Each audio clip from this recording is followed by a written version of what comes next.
in web development, backend development is something that takes a lot of time of yours. So if you are someone who wants to make projects in a shorter duration of time, is there some alternative of backend development that you can use as a database and that can help you to build projects in a faster manner? Yes, there is. So here is Rahul here, and in today's video we are going to talk about an amazing tool that most of the newbies in the field of web development not know. And if you know, then that's pretty good. And if you don't, then I'm going to tell you in this video. So let's get started.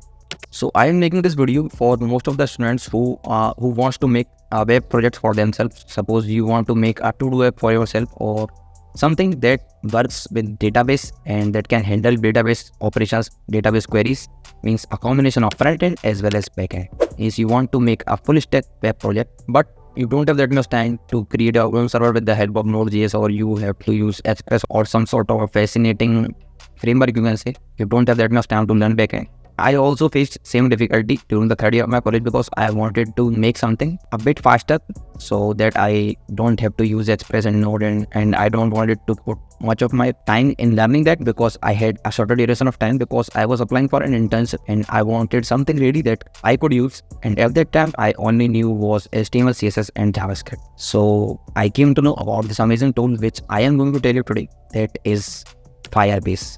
So Firebase is something that is maintained by Google itself. So it is an artificial database, you can say, where you can store your data, you can query with your data, and it is super cool. So without wasting my time, let me take you to my computer screen to tell you how it works and how you can use it in your project. Okay, so just directly go on Google and type firebase.google.com and here click on get started.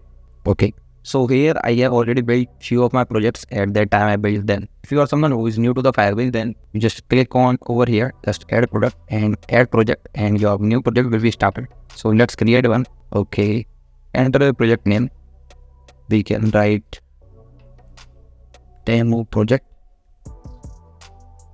Okay, continue.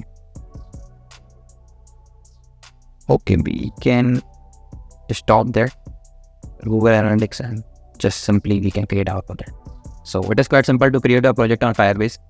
So what it do is it creates a database for us so that we can store anything that is in our project. We can store directly over here rather than creating our own servers or handling HTTP request and hell not of work in the backend.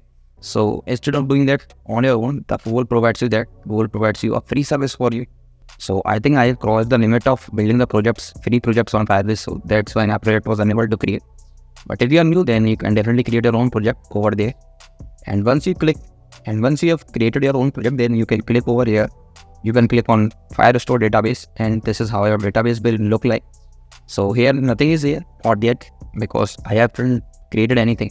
Because I just wanted to give you a short introduction of what actually the Firebase is. Let's go on the documentation part about how to get started. Here you will click on docs. Here you can read whatever you want to create. It provides the things like authentication, email service, HTTP servers, all the things that comes in the backend. Firebase has the capability to handle that, and it can make your work super easy from the backend point of view. So if you are someone who is who wants something as an alternative of backend, then you can definitely refer to the Firebase, and it's a quite amazing tool. In this video, I just wanted to give you an overview what it is and how you can use it. And if you want me to create a fully fledged tutorial of Firebase, then I'm definitely going to start a series related to Firebase. If yes, then you can comment down yes, and I will start that soon. So I hope you like this video. If yes, then please don't forget to drop a like. You can ask your questions in the comment section.